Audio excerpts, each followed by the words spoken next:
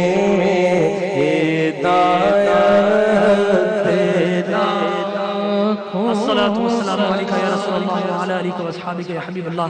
الہا ہم نے تیری اور تیرے محبوب اور تیرے ملائکہ کی سنت کو ادا کرتے ہوئے تیرے حبیب کریم رؤوف الرحیم علیہ الصلوۃ والتسلیم کی بارگاہ بے کس پناہ میں ہدایت درود و سلام کو پیش کیا۔ الہا ان محبتوں کی سوغات کو اپنی بارگاہ میں قبولیت کا شرف عطا فرما۔ اے رب کائنات، آج ہم نے تیری وحی، تیری توحید پر، تیری قدرت پر، تیری ندرت پر، تیری عظمت پر، تیری ربوبیت پر گفتگو کرنے کا شرف حاصل کیا۔ اے رب کائنات، رب العالمین ہے، روئے زمین کے جملہ انسانوں پر کرم کرتا ہے، انہیں روزی دیتا ہے، رزق دیتا ہے، انہیں حقوق دیتا ہے۔